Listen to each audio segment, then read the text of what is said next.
चलो welcome day student. तो आज हम लेक्चर 9 में है introduction to bookkeeping and accountancy के। लास्ट लेक्चर से हमने स्टार्ट किया था अकाउंटिंग प्रिंसिपल और उसके बाद मैंने आपको बताया था कुछ बेसिक कॉन्सेप्ट जिसमें हमने नंबर 5 बेसिक कॉन्सेप्ट तक देखा था। उसके बाद जो नंबर 6 है आज हम देखेंगे। तो पहले देखते हैं लास्ट लेक्चर में क्या देखा था।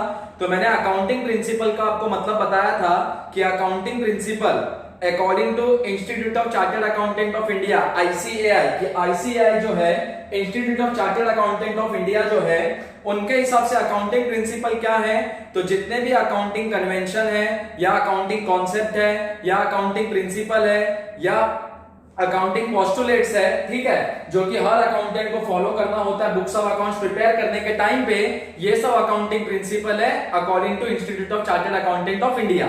फिर हमने देखा था कुछ बेसिक कॉन्सेप्ट जिसमें पहला मैंने आपको बताया था बिजनेस एंटिटी कॉन्सेप्ट। उसमें मैंने आपको क्या बताया था कि जैसे ही बिजनेसमैन एक बार अपना बिजनेस ओपन कर लेता है तो बिजनेस ओपन करने के बाद बिजनेसमैन मतलब ओनर अलग हो जाता है और बिजनेस अलग हो जाता है कि आगे चल के अगर ओनर को कुछ हो भी गया, बिजनेसमैन को कुछ हो भी गया तो भी बिजनेस कंटिन्यूअसली चलते रहता है जब तक उनका बिजनेस है, जब तक बिजनेस एस्टेब्लिश है, जब तक वो बिजनेस एग्जिस्टेंस में है, ठीक है। उसके बाद हमने सेकंड कॉन्सेप्ट देखा था मनी मेजरमेंट कॉन्सेप्ट। इसमें मैंने आपको बताया था कि जो बिजनेसमैन है या जो अकाउंटेंट है खाली वही ट्रांजैक्शन को रिकॉर्ड करेगा जिसको मेजर कर सकते हैं मॉनेटरी टर्म्स में, जहां पे पैसा इन्वॉल्व होगा, चाहे कैश में ट्रांजैक्शन हो चाहे क्रेडिट में। जिस ट्रांजैक्शन में पैसा इन्वॉल्व नहीं होगा, जो बाटा ट्रांजैक्शन होगा जहां गुड्स के बदले गुड्स लिया या दिया जाता है, तो वो ट्रांजैक्शन को हम रिकॉर्ड नहीं करेंगे बुक्स ऑफ अकाउंट्स में, ठीक है। उसके बाद था कॉस्ट कॉन्सेप्ट। कॉस्ट कॉन्सेप्ट में मैंने आपको बताया था कि जितने भी एसेट्स होंगे तो अकाउंटेंट या बिजनेसमैन एसेट्स को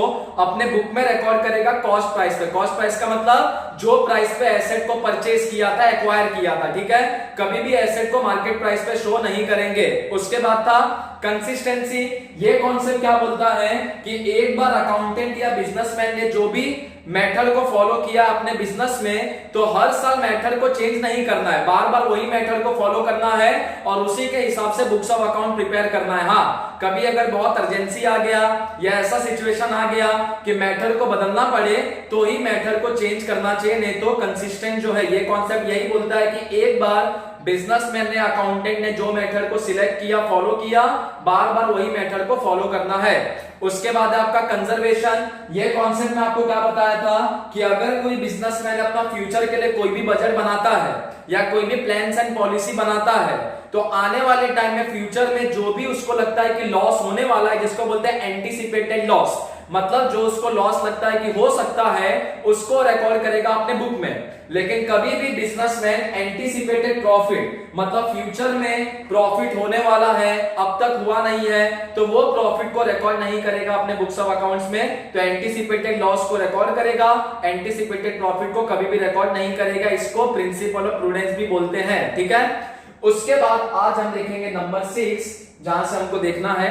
तो चलो नंबर 6 कॉन्सेप्ट है गोइंग कंसर्न कॉन्सेप्ट। ये कॉन्सेप्ट क्या बोलता है कि जब भी कोई बिजनेसमैन अपना बिजनेस करेगा या जो भी प्लान करेगा बिजनेस के लिए या जो भी बजट बनाएगा, पॉलिसी बनाएगा अपने बिजनेस के लिए, तो ये सोच के बनाएगा कि बिजनेस फ्यूचर में चलने वाला है। ऐसा कभी वो नहीं सोचेगा कि बिजनेस 10 दिन में बंद हो जाएगा या 1 महीने में बंद हो जाएगा या 2 महीने में बंद हो जाएगा, नेवर। हमेशा बिजनेसमैन के दिमाग में एक ही कॉन्सेप्ट रहना चाहिए कि जो भी वो बिजनेस में काम कर रहा है वो फ्यूचर के लिए कर रहा है। मतलब उसको ये मानना चाहिए कि उसका जो बिजनेस है वो आने वाले टाइम में चलेगा लंबे समय के लिए, 10 साल, 20 साल, 25 साल, 30 साल।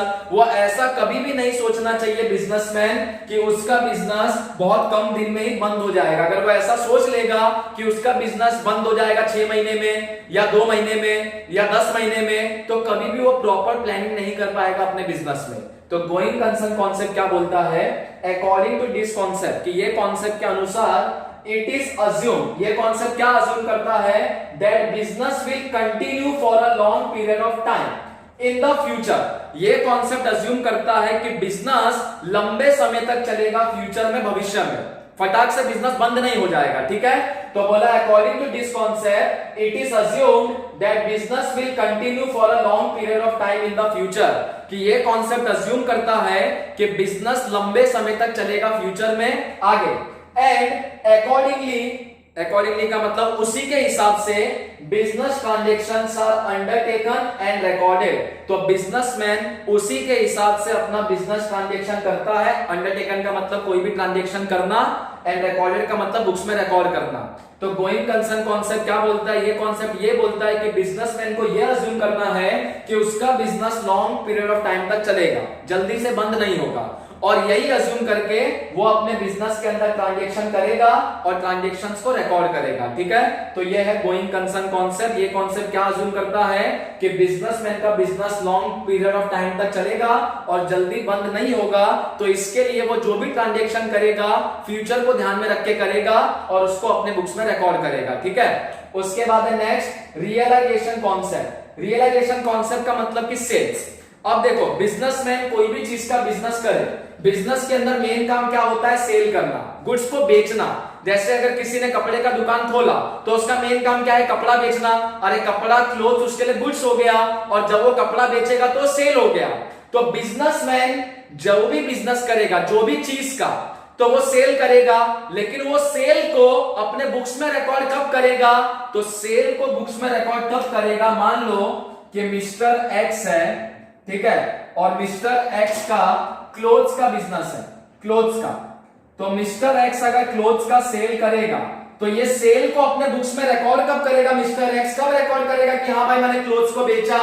तो जब ये गुड्स का मतलब कि ये क्लोथ का title and possession, title and possession transfer होगा तब। अब बोलोगे सर टाइटल और पोजेशन है क्या? अब देखो, तुम या मैं दुकान पे गए टीवी खरीदने के लिए, ठीक है। जब हमने दुकान पे गए, इलेक्ट्रॉनिक के दुकान पे, तो वो टीवी जो है, वो टीवी का मालिक कौन है? दुकानदार। वो टीवी किसके पास है? तो दुकानदार के पास। अब टीवी का मालिक अगर दुकानदार है मतलब टाइटल दुकानदार के पास है। टीवी किस कहां पे है? दुकान में है, मतलब पोजीशन भी दुकानदार के पास है। जैसे ही हम टीवी खरीदेंगे, टीवी खरीदने के बाद मान लो हमने दुकानदार को 20,000 रुपया दिया, अब टीवी उसने हमको दे दिया। जैसे वो टीवी हमको देगा, अब वो टीवी का मालिक कौन है? हम है। वो टीवी हम दुकान में रखेंगे नहीं, हम उसको घर पे लेके आएंगे। तो अब टीवी का पोजीशन किसके पास आया? अपने पास आया। तो जब सेलर से टाइटल और पोजीशन ट्रांसफर होता है किसको? बायर को। अरे हम बायर है कि नहीं, और दुकानदार सेलर है, तो जब हम दुकान में टीवी खरीदने को जाएंगे तो दुकानदार हमको टीवी देगा, वो टीवी हम घर पे लेके आ जाएंगे। तो जैसे दुकानदार टीवी हमको देगा, पहले टाइटल दुकानदार के पास था, अरे मालिक टीवी का कौन था? दुकानदार था। जैसे हमने टीवी खरीदा, अब मालिक कौन है? हम है। तो उसने टाइटल ट्रांसफर किया। उसके बाद टीवी पहले कहां पे था? दुकान में था, तो दुकानदार के पोजीशन में था। लेकिन हमने टीवी खरीद लिया, हम घर पे लेके आ गए, तो अब टीवी किसके पोजीशन में? हमारे पोजीशन में है। तो जब भी कोई भी गुड्स का टाइटल और पोजीशन ट्रांसफर होता है तब सेल को रिकॉर्ड किया जाता है, और उसके बदले बायर क्या करता है? कस्टमर क्या करता है? पैसा देता है सेलर को। तो जब भी कोई भी गुड्स का टाइटल और पोजीशन सेलर से ट्रांसफर होता है बायर को, और बायर उसके लिए पेमेंट करता है, तो उसको बोलते हैं कि सेल। तो सेल को कोई भी बिजनेसमैन कब रिकॉर्ड करेगा? कब कोई बिजनेसमैन बोलेगा कि मैंने सेल किया? जब उसके दुकान में से गुड्स चले जाएगा बायर के पास, गुड्स का टाइटल भी और गुड्स का पोजीशन भी, और उसके बदले बायर से पेमेंट मिल जाएगा सेलर को, तो उसको हम बोलेंगे सेल। तो रियलाइजेशन कॉन्सेप्ट में क्या बोला है? देखो, this concept explain that sale is suppose to be completed. ये कॉन्सेप्ट क्या बोलता है कि सेल, कोई भी चीज को बेचना कंप्लीट कब होता है? तो बोला है sale is suppose to be completed. कि सेल कंप्लीट कब होता है? तो बोला है when the title and position of goods are pass from seller to the buyer. जब कोई गुड्स का टाइटल और पोजीशन सेलर से बायर के पास आता है तब हम बोलेंगे सेल कंप्लीट हो गया।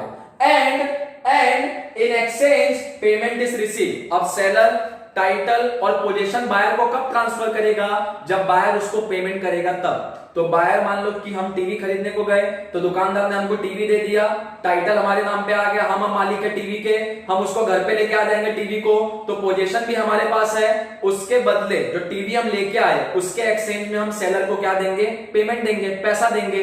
तो रियलाइजेशन कॉन्सेप्ट यही बोलता है कि सेल कंप्लीट कब होता है? जब टाइटल और पोजीशन ट्रांसफर होता है किससे किसको, सेलर से बायर को। जब तक गुड्स दुकान में होगा तो टाइटल और पोजीशन किसके पास होगा, सेलर के पास। एक बार दुकानदार ने अपना गुड्स बेच दिया तो अब टाइटल और पोजीशन किसके पास होता है, बायर के पास, और बायर उसके बदले क्या करता है, पैसा देता है सेलर को। ठीक है, समझ में आया टाइटल और पोजीशन का मतलब। टाइटल का मतलब अपने नाम पे कोई भी चीज आ गया मतलब कि टाइटल, और पोजीशन का मतलब अगर उसको हम लेके अपने जगह पे आ गए तो इसका मतलब पोजीशन अपने पास है। ठीक है, तो इसको बोलते हैं रियलाइजेशन कॉन्सेप्ट। उसके बाद है अक्रूवल कॉन्सेप्ट। अक्रूवल कॉन्सेप्ट का मतलब क्या होता है, ठीक है, हमने एक बार मेथड्स ऑफ अकाउंटिंग भी मैंने आपको बताया था, कैश बेसिस और अक्रूवल बेसिस, बहुत पहले लेक्चर में आपको मैंने बताया था। ठीक है, वापस से वही कॉन्सेप्ट है अक्रूवल कॉन्सेप्ट। अक्रूवल कॉन्सेप्ट क्या बोलता है, खाली वो ट्रांजेक्शन को मत रिकॉर्ड करो जिसका पैसा आ गया या जो पैसा तुमने दे दिया, वो ट्रांजेक्शन को भी रिकॉर्ड करो जो पैसा आने वाला है और जो पैसा तुम पे करने वाले हो। जैसे फॉर एग्जांपल देखो, मैं आपको एक एग्जांपल पहले इनकम का दूंगा फिर एक्सपेंस का दूंगा, खर्चे का।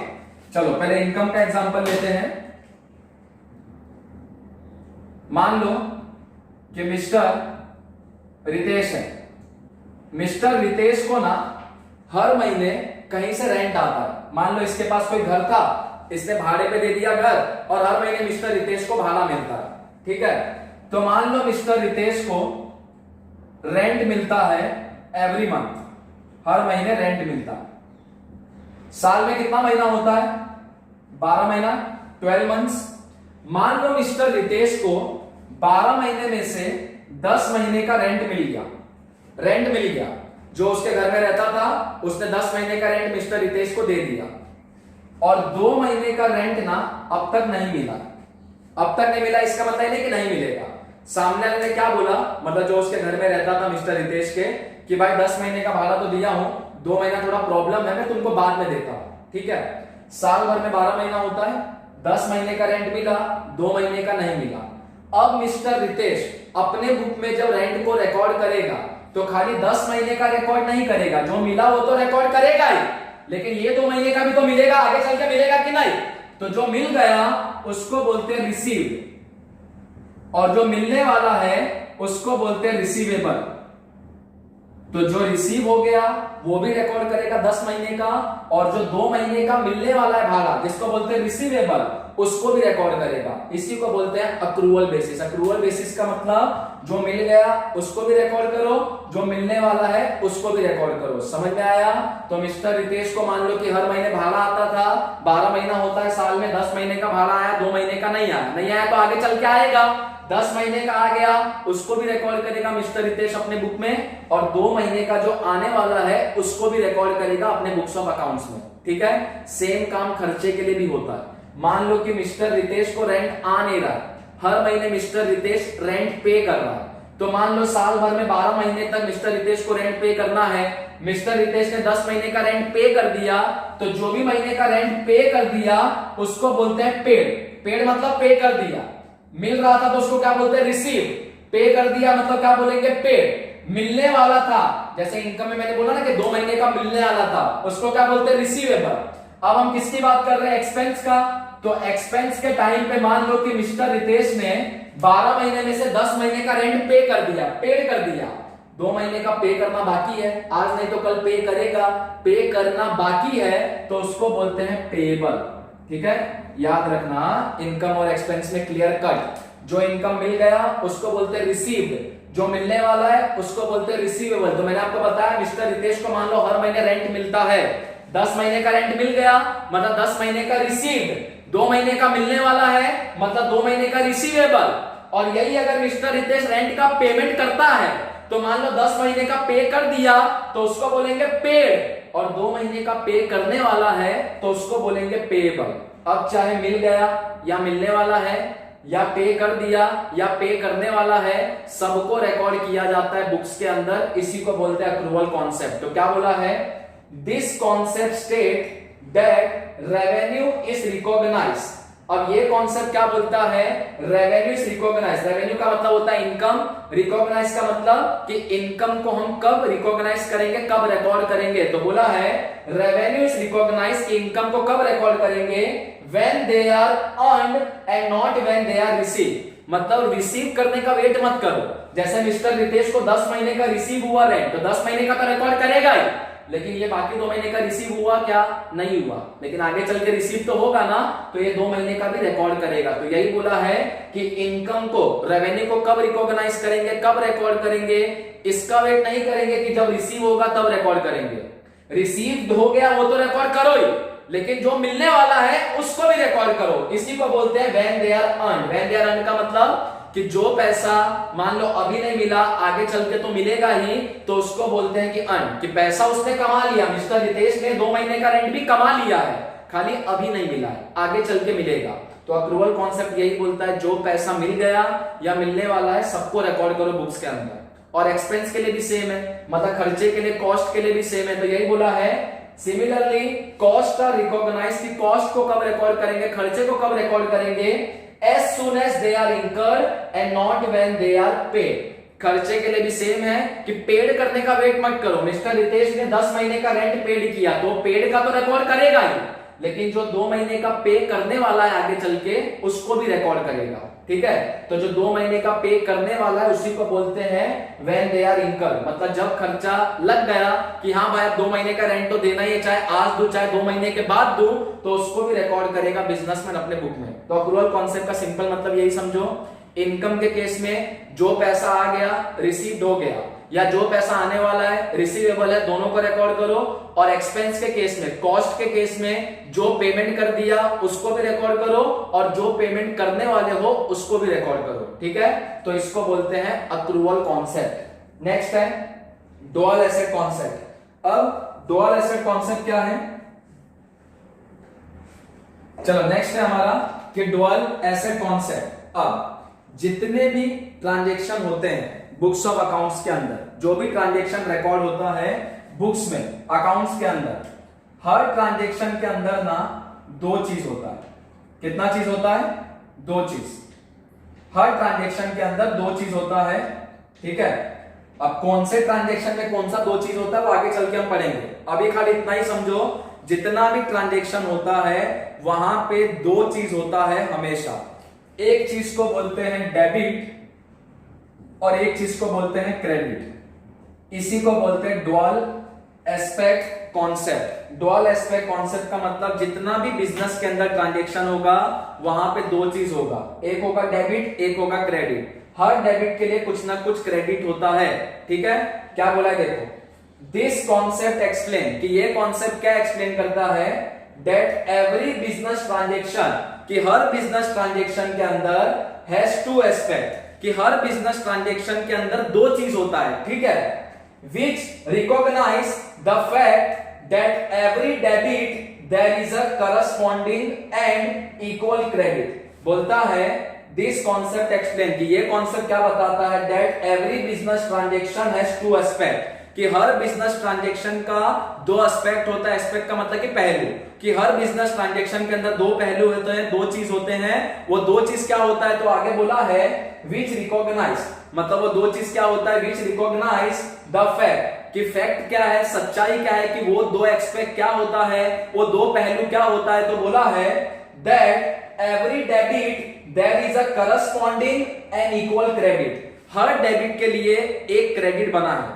जैसे ही कोई भी चीज डेबिट होगा तो उसी टाइम पे एक चीज क्रेडिट भी होगा। तो इसी को बोलते हैं डुअल एसेट कॉन्सेप्ट, कि जैसे ही तुम कोई भी ट्रांजेक्शन को रिकॉर्ड करोगे डेबिट में तो एक इफेक्ट उसका क्रेडिट में भी आएगा, और एक बार अगर तुम क्रेडिट में रिकॉर्ड करोगे तो एक इफेक्ट उसका डेबिट में भी आएगा।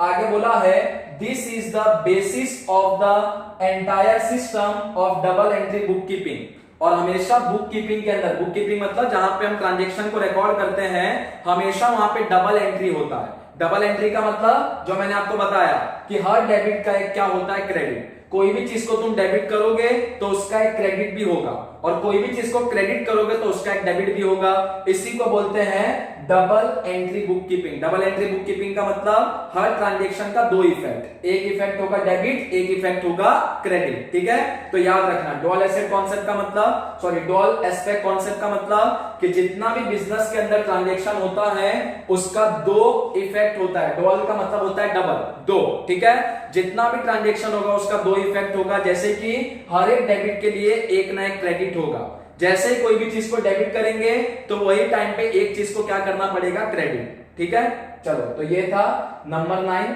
Dual aspect concept. नेक्स्ट है नंबर 10 डिस्क्लोजर।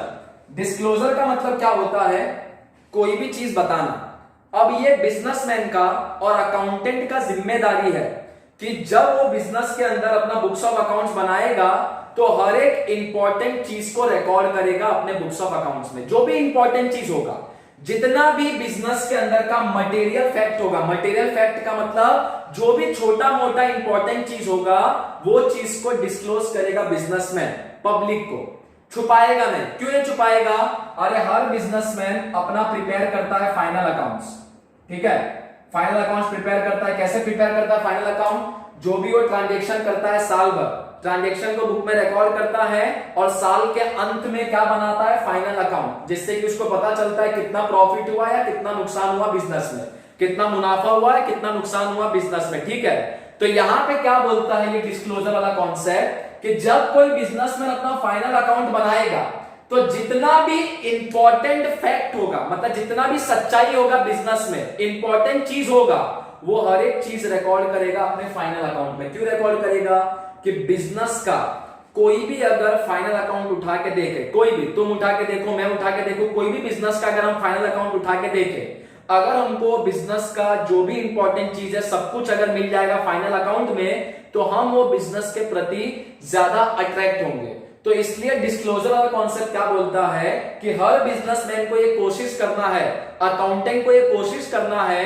कि बिजनेस के अंदर जितना भी इंपॉर्टेंट चीज है, जितना भी छोटा मोटा सच्चाई है, उसको रिकॉर्ड करे अपने बुक्स में।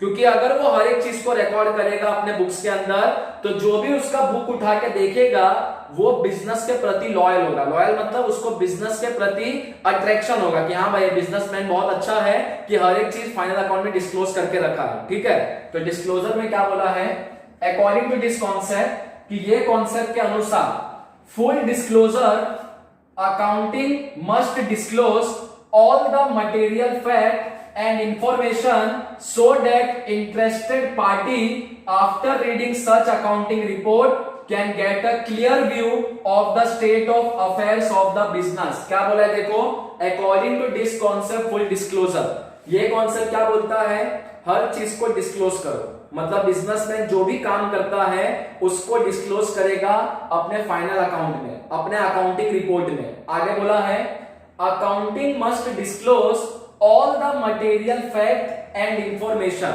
जब भी बिजनेसमैन या अकाउंटेंट फाइनल अकाउंट बनाएगा, मतलब जब भी अकाउंटिंग के अंदर ट्रांजेक्शन रिकॉर्ड करेगा, तो जितना भी मटेरियल फैक्ट होगा, मटेरियल फैक्ट का मतलब जो भी छोटा मोटा सच्चाई होगा या फिर इंफॉर्मेशन, मतलब बिजनेस के अंदर जो भी इंफॉर्मेशन होगा उसको वो रिकॉर्ड करेगा अपने बुक्स में, कोई भी चीज को छुपाएगा नहीं। क्यों नहीं छुपाएगा, तो आगे बोला है so that interested party after reading such accounting report, जो भी इंटरेस्टेड पार्टी होंगे, मतलब जिसको भी बिजनेस के अंदर इंटरेस्ट होगा, जब वो बुक्स ऑफ अकाउंट्स पढ़े बिजनेस का, मतलब जब भी वो बिजनेस का फाइनल अकाउंट उठा के देखे, ठीक है, जो भी इंटरेस्टेड पार्टी होगा, जब भी वो बुक्स ऑफ अकाउंट उठा के देखेगा, फाइनल अकाउंट उठा के देखेगा बिजनेस का, तो बोला है can get a clear view, मतलब जैसे interested party books of account उठा के देखे तो उसको क्लियर कट पता चले कि बिजनेस के अंदर क्या हो रहा है। वही आगे बोला है can get a clear view of the state of affairs of the business. State of affairs of the business का मतलब, स्टेट ऑफ अफेयर्स का मतलब बिजनेस के अंदर जितना भी काम होता है, खरीदने का, बेचने का, डिसीजन लेने का, ये सब चीज को बोलते हैं स्टेट ऑफ अफेयर। तो जब भी कोई इंटरेस्टेड पार्टी अकाउंटिंग रिपोर्ट उठा के देखे, फाइनल अकाउंट उठा के देखे, तो देखते ही उसको समझ में आ जाना चाहिए कि बिजनेस के अंदर क्या चल रहा है। इसी को बोलते हैं डिस्क्लोजर। तो ये कॉन्सेप्ट क्या बोलता है कि ये बिजनेसमैन का ड्यूटी है, अकाउंटेंट का ड्यूटी है कि बिजनेस के अंदर जितना भी इंफॉर्मेशन है या जितना भी मटेरियल फैक्ट है, मतलब इंपॉर्टेंट चीजें हैं, उसको रिकॉर्ड करो अपने बुक्स में और सबको दिखाओ कि जो भी इंटरेस्टेड पार्टी होगा जब वो बुक्स उठा के देखेगा, अकाउंट उठा के देखेगा, तो उसको समझ में आ जाएगा कि बिजनेस के अंदर क्या चल रहा है, बिजनेस के अंदर क्या स्टेट ऑफ अफेयर्स है। ठीक है, तो इसी को बोलते हैं डिस्क्लोजर। इसका मतलब ये नहीं कि बिजनेसमैन हर एक चीज दिखा देगा, लेकिन जो भी इंपॉर्टेंट चीजें हैं वो अपने बुक्स ऑफ अकाउंट्स में दिखाएगा, ताकि जिसको भी बिजनेस के अंदर इंटरेस्ट होगा, जब वो बिजनेस का बुक्स ऑफ अकाउंट उठा के देखेगा तो उसको समझ में आ जाएगा कि बिजनेस के अंदर क्या चल रहा है, बिजनेस के अंदर क्या स्टेट ऑफ अफेयर्स है, मतलब क्या क्या हो रहा है बिजनेस के अंदर। तो इसको बोलते हैं डिस्क्लोजर। ठीक है, तो एक काम करो, number 6 going concern concept, number 7, 8, 9 और 10 इसको आप कॉपी करो, फिर मैं इसके बाद आपको बताता हूं 11, 12 एंड 13। कॉपी करो इसको।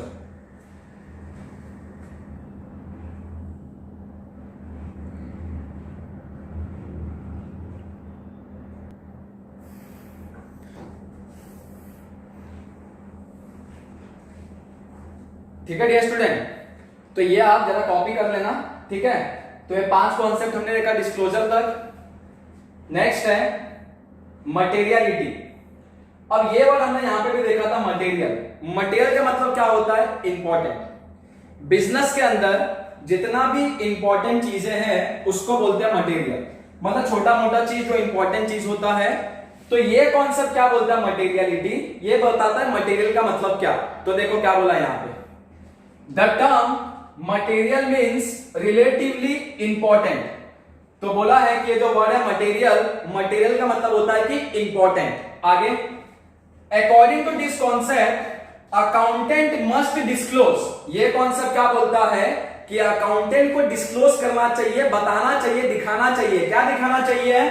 All material fact and information which highlight. बोलता है कि अकाउंटेंट को दिखाना चाहिए जितना भी मटेरियल फैक्ट है बिजनेस में और जितना भी बिजनेस का इंफॉर्मेशन है। वो तो यहां पे बताया था डिस्क्लोजर में भी कि जो अकाउंटेंट होगा, जो बिजनेसमैन होगा, उसको ये कोशिश करना है कि जितना भी इंपॉर्टेंट फैक्ट है, मटेरियल फैक्ट है और जो भी इंफॉर्मेशन है बिजनेस का, उसको वो अपने बुक्स ऑफ अकाउंट्स में दिखाए, ताकि जब इंटरेस्टेड पार्टी अकाउंटिंग रिपोर्ट आके पढ़े, बुक्स ऑफ अकाउंट्स आके पढ़े, तो इंटरेस्टेड पार्टी को पता चल जाए कि बिजनेस के अंदर क्या स्टेट ऑफ अफेयर्स है, बिजनेस के अंदर क्या हो रहा है, क्या नहीं हो रहा है। ठीक है, तो यहाँ पे मटेरियलिटी में वापस से वो चीज नहीं बता रहा है। यहाँ पे क्या बता रहा है कि जो मटेरियल है, मटेरियल का मतलब होता है रिलेटिवली इंपॉर्टेंट। और ये कॉन्सेप्ट क्या बोलता है कि अकाउंटेंट को रिकॉर्ड करना चाहिए, डिस्क्लोज करना चाहिए, दिखाना चाहिए। क्या दिखाना चाहिए?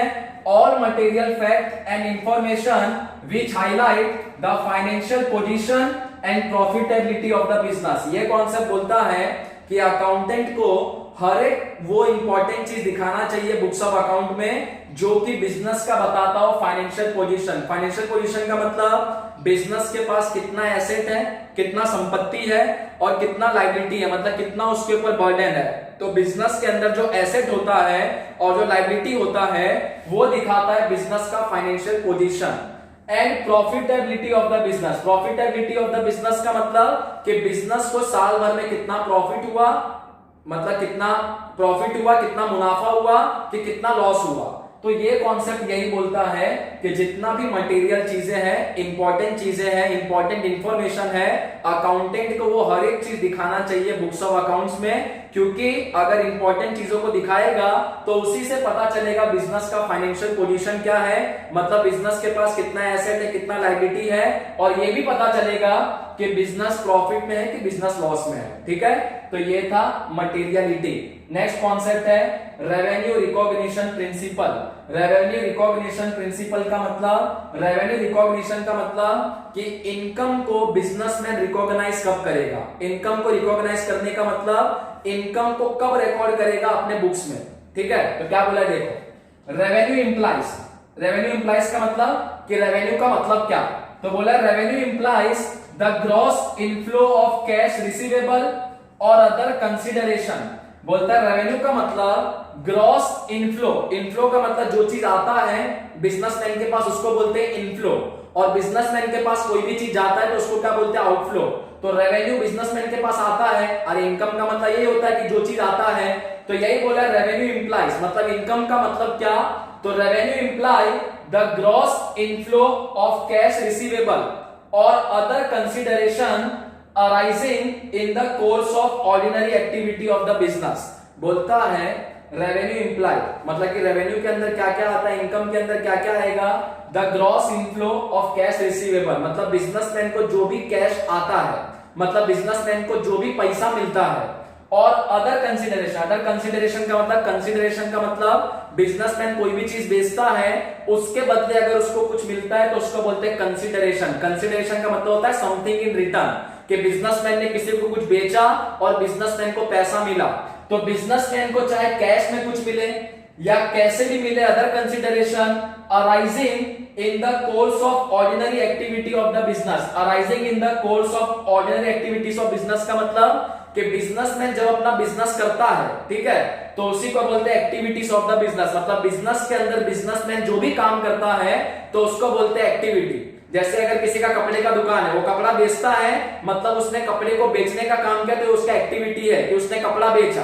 अब उसको कपड़ा बेच के कुछ कैश में मिले या कोई भी चीज मिले तो वो सबको बोलते हैं रेवेन्यू। तो रेवेन्यू रिकॉग्निशन प्रिंसिपल का मतलब हम बिजनेसमैन का इनकम या बिजनेसमैन का रेवेन्यू कौन कौन सी चीज को बोलेंगे।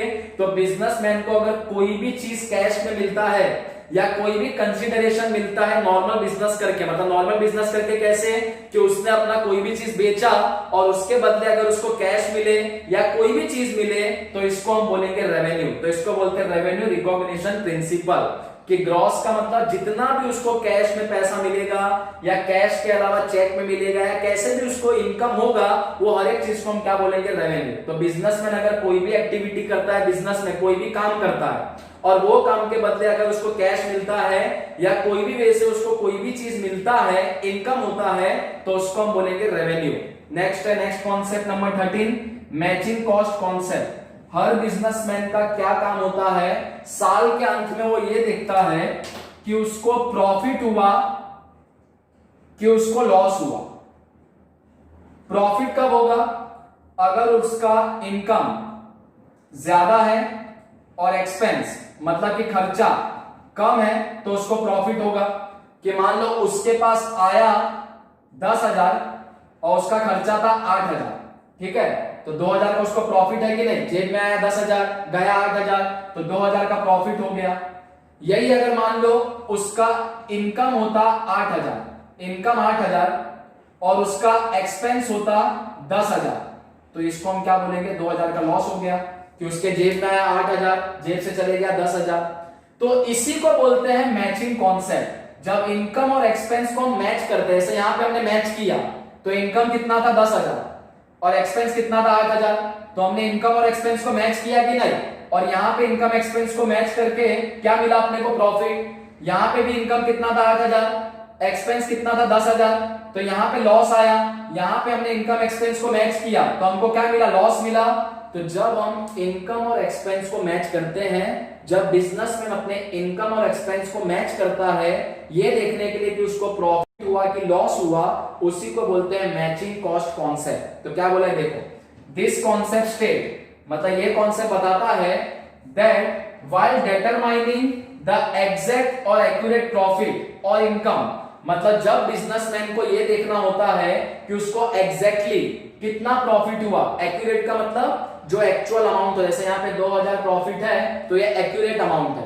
तो जब बिजनेसमैन को ये देखना होता है कि उसको एग्जैक्टली कितना प्रॉफिट हुआ है बिजनेस में, तो वो टाइम पे क्या करना है, वी हैव टू कंपेयर और match the revenue of the business with the cost. बोलता है जब भी बिजनेसमैन को देखना होगा कि उसको बिजनेस में कितना प्रॉफिट हुआ, तो वो हमेशा अपने रेवेन्यू को, अपने इनकम को किससे मैच करेगा, एक्सपेंस से। या तो एक्सपेंस बोलो या तो कॉस्ट बोलो या तो इनकम बोलो चाहे रेवेन्यू बोलो। तो यही बोला है कि जब भी बिजनेसमैन को अपने बिजनेस में प्रॉफिट निकालना होगा तो वो अपने रेवेन्यू को, अपने इनकम को किसके साथ मैच करेगा, कॉस्ट के साथ, एक्सपेंस के साथ। आगे बोला है that is incurred to earn that revenue. तो बिजनेसमैन को जब भी अपना ये देखना होगा कि कितना उसको प्रॉफिट हुआ, तो वो अपने इनकम को, अपने रेवेन्यू को किसके साथ मैच करेगा, एक्सपेंस के साथ, कॉस्ट के साथ, और उसको पता चल जाएगा उसको कितना प्रॉफिट हुआ कि कितना लॉस हुआ। इसी को बोलते हैं मैचिंग कॉस्ट कॉन्सेप्ट, कि हमेशा बिजनेसमैन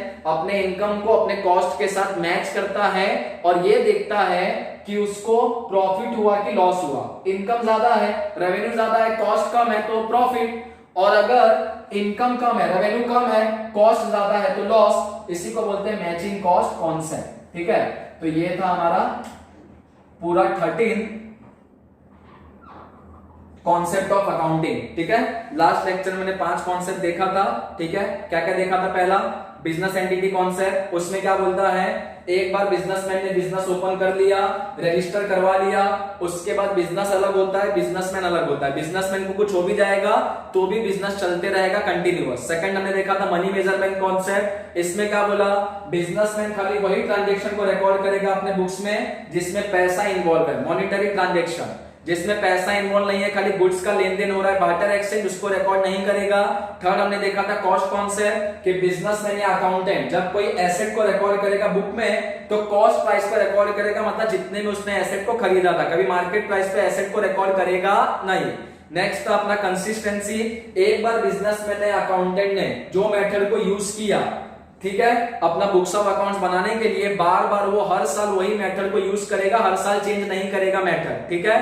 अगर कुछ बहुत अर्जेंसी है तो ही मेथड को चेंज करेगा। नेक्स्ट था कंजर्वेशन, ये कॉन्सेप्ट क्या बोलता है कि बिजनेसमैन को लगता है कि फ्यूचर में अगर उसको कोई भी लॉस होने वाला है तो उसको वो रिकॉर्ड करेगा अपने बुक्स में एंटीसिपेटेड लॉस को, लेकिन अगर उसको ऐसा लगता है कि फ्यूचर में कुछ प्रॉफिट होने वाला है, एंटीसिपेटेड प्रॉफिट, तो उसको वो अपने बुक्स में रिकॉर्ड नहीं कर सकता है, ठीक है।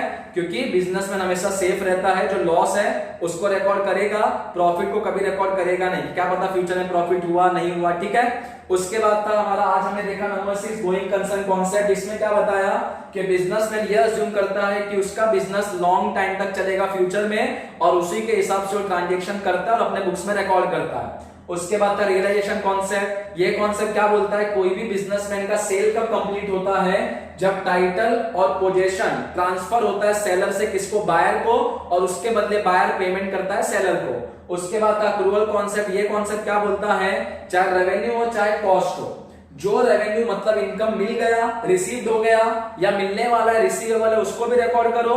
सेम कॉस्ट में भी जिसका पेमेंट कर दिया या पेमेंट करने वाले हो जो पेबल है उसको भी रिकॉर्ड करो बुक्स में, तो इसी को बोलते हैं अक्रूवल कॉन्सेप्ट कि जो आ गया और जो आने वाला है उसको भी रिकॉर्ड करो, और जो पेमेंट कर दिया या पेमेंट करने वाला है बिजनेसमैन उसको भी बिजनेसमैन रिकॉर्ड करेगा अपने बुक्स में।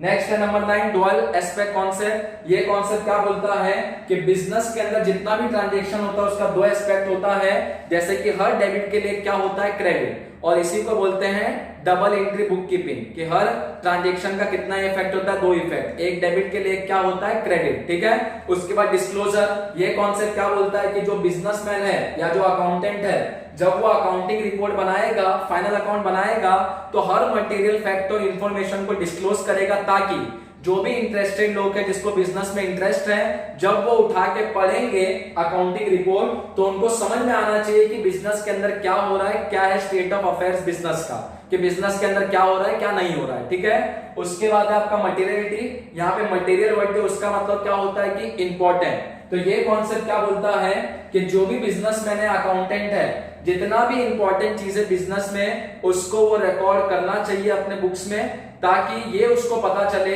कि किसी को भी ये पता चले कि बिजनेस का फाइनेंशियल पोजीशन क्या है, कितना बिजनेस के पास एसेट है, कितना बिजनेस के पास लायबिलिटी है, और बिजनेस के अंदर प्रॉफिटेबिलिटी कितना है, मतलब बिजनेस करके जो बिजनेसमैन है उसको प्रॉफिट हुआ कि लॉस हुआ। इसके लिए जरूरी होता है कि जितने भी मटेरियल फैक्ट है, जो भी इंपॉर्टेंट चीज है उसको रिकॉर्ड करना बुक्स के अंदर।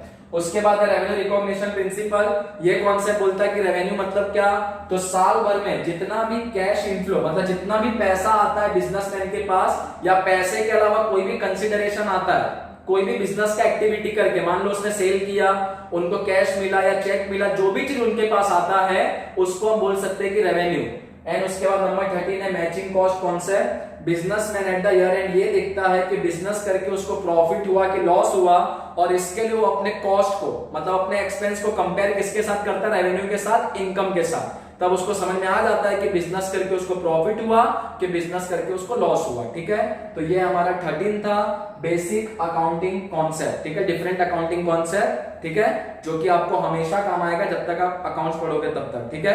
तो ये हमारा आज के लेक्चर के लिए इतना ही था, आप लोग इसको कॉपी कर लो, कुछ डाउट होगा तो आप मेरे को मैसेज करके पूछ सकते हो, ठीक है। बाकी इसके बाद एक और लेक्चर हमारा होगा introduction to bookkeeping and accountancy का, ठीक है। चलो इसको कॉपी कर लो, बाकी नेक्स्ट लेक्चर में इसके आगे का थ्योरी देखते हैं हम इस चैप्टर का, ठीक है, कॉपी कर लो।